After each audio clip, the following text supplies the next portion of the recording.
Hi అండి. ఈరోజు మనం గుత్తి మసాలా కాకరకాయ వండుకోబోతున్నాం. మనకి చేదుగా అనిపించదు. దానికి కావాల్సిన ముందుగా మనం మసాలా రెడీ చేసుకుందామండి.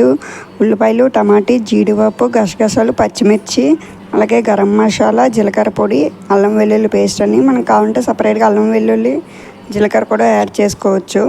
నేను అన్ని పొడిలో వేస్తున్నానండి. యాడ్ చేసాక మనం దాన్ని పేస్ట్ చేసుకోవాలి. వాటర్ వేయకూడదండి. పేస్ట్ చేసుకుంటే మనకి ఈ విధంగా వస్తుంది. ఇప్పుడు ఈ మసాలాని మనం ముందుగానే రెడీగా అందులో కొంచెం సాల్ట్ కూడా యాడ్ చేసుకుందాం అండి. అలాగే ఇప్పుడు మన కాకరకాయని చిన్న కాకరకాయలు తీసుకుని మనకి ఈజీగా అవుతుందండి. కడిగేసి లోపల ఏమైనా పెక్కులు ఉంటే వాటిని తీసివేసేయాలండి.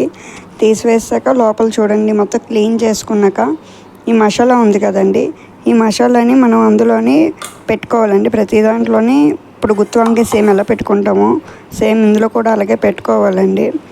మొత్తం అన్నీ కంప్లీట్ చేసుకోవాలి. ముందుగానే మసాలా పెట్టి అరేంజ్ చేసుకున్నాక పక్కన ఒక పాన్లో ఆయిల్ పెట్టాలండి. ఆయిల్ హీట్ ఎక్కుతుంది కదా, ఈలోపు మనం ఏంటంటే ఇది రెడీ చేసుకుంటే మనకి ఈజీ అవుతుంది కదా. ఆయిల్ పెట్టాక ఇప్పుడు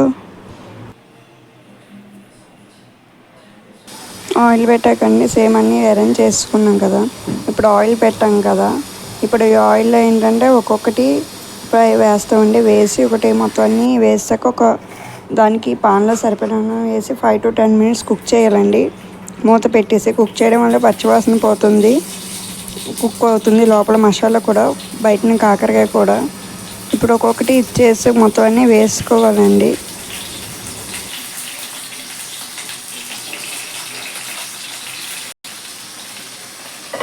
ఇప్పుడు మూత పెడుతున్నాం కదా, మూత పెట్టి 5 to 10 minutes అలాగే ఉంచుకోవాలండి.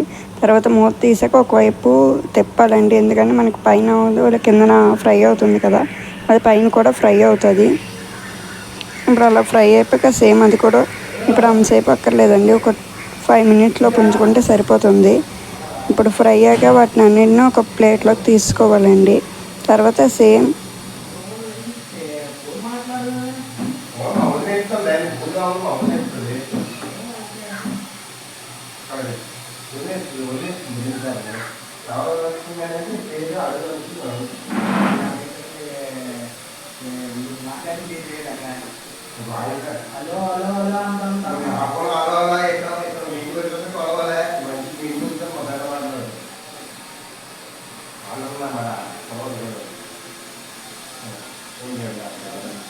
అదే పాన్లో మిగిలిన మసాలా ఉంది కదండి, ఆ మసాలా వేసి మనం యాడ్ చేసుకుంటే కొంచెం సాల్ట్ అలాగే కారం కూడా యాడ్ చేసుకోవచ్చు అండి. ఇంకా మిరియాల పొడి కూడా మనకి ఇంకా నచ్చితే ఎక్కువ స్పైసీ ఉండాలనుకుంటే యాడ్ చేసుకున్నాక అది మసాలా బాగా కొంచెం ఫ్రై అయ్యాక పచ్చివాసన పోయాక అందులోనే మనం ఆల్రెడీ ఫ్రై చేసుకున్న కాకరకాయలు ఉన్నాయి కదండి, అవి ఒక్కొక్కటి వేసేయాలి.